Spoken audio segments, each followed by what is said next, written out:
Good morning all of you. Welcome to Anjan TV one news. Neelakantapuram పుణ్యక్షేత్రంలో వైభవంగా ముక్కోటి వైకుంఠ ఏకాదశి వేడుకలు. వైకుంఠ ద్వారం ముందు సాష్టాంగ నమస్కారం చేసిన మాజీ మంత్రి, సిడబ్ల్యూసీ మెంబర్, ఆలయ కమిటీ చైర్మన్ రఘువీరారెడ్డి. ఆంధ్రప్రదేశ్ శ్రీ సత్యసాయి జిల్లా మడకసిరి నియోజకవర్గం నీలకంఠాపురం దేవాలయంలో శ్రీ రంగనాథ స్వామి వారి వైకుంఠ ఏకాదశి వేడుకలు ప్రారంభమయ్యాయి. ఈ నేపథ్యంలో రాత్రి 4 గంటల నుంచి నిత్య సేవలు, కైంకర్యాల అనంతరం ఉదయం 6 గంటలకు సప్త ద్వారముల ద్వారా శ్రీ వైకుంఠ ద్వార దర్శనమిచ్చారు. క్యూ లైన్ ద్వారా స్వామివారి దర్శనానికి భక్తులకు అనుమతినిచ్చారు. ఈ సందర్భంగా 3 రోజుల పాటు వైకుంఠ ద్వార దర్శనం ద్వారా భక్తులు శ్రీ రంగనాథ స్వామిని దర్శించుకోవచ్చునని, దీనితో వైకుంఠ ఏకాదశి పర్వదినాన్ని పురస్కరించుకొని శ్రీ రంగనాథ స్వామి ఆలయంలో చేసిన అలంకరణ మరియు పాల సముద్రం భక్తులను విశేషంగా ఆకట్టుకుంటుందని, అలంకార ప్రియుడైన శ్రీ రంగనాథ స్వామి సన్నిధిని అరుదైన పుష్పాలు, పండ్లతో సర్వాంగం సుందరంగా అలంకరించారని, ఆలయ మహాగోపురంతో పాటు దేవాలయం చుట్టూ కూడలి అన్ని విద్యుత్ దీప అలంకరణలతో దేదీపమాన్యంగా వెలిగిపోతున్నాయని, వైకుంఠ ద్వారా దర్శనం కోసం వచ్చే భక్తులకు అదనపు ఆకర్షణ కానుందని, రంగురంగు పుష్పాలతో ఎటు చూసిన పూల తోరణాలు, బోకిలతో చేసిన అలంకరణ ప్రధాన ఆకర్షణగా నిలుస్తుందని, వైకుంఠ ద్వార మార్గాన్ని పలు రకాల పుష్పాలతో వైభవోపేతంగా అలంకరించారని, కలియుగ వైకుంఠనాథుడి సన్నిధిలో ఆలయ కమిటీ వారు చేసిన అలంకరణ మరింత శోభను తెస్తుందని,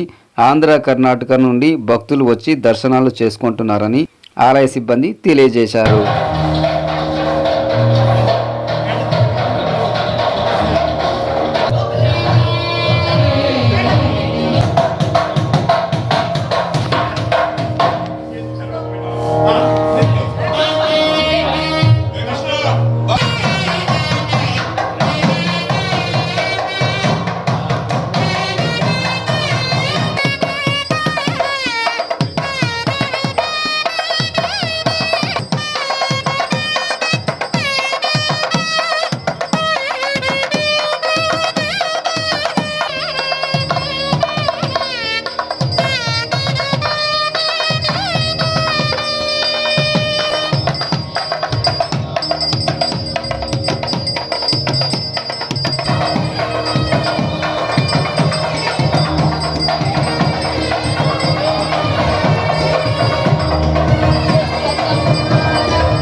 ఇప్పుడు భగవద్భక్తులందరూ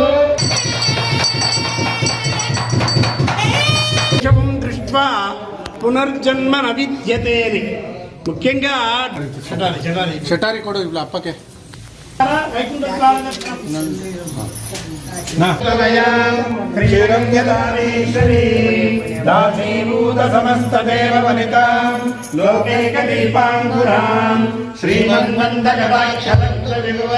బ్రహ్మేంద్ర యజమానస్య బంగారగోత్రోద్భవస్య రఘువీరారెడ్డి నామ దేశ్యాస్మి.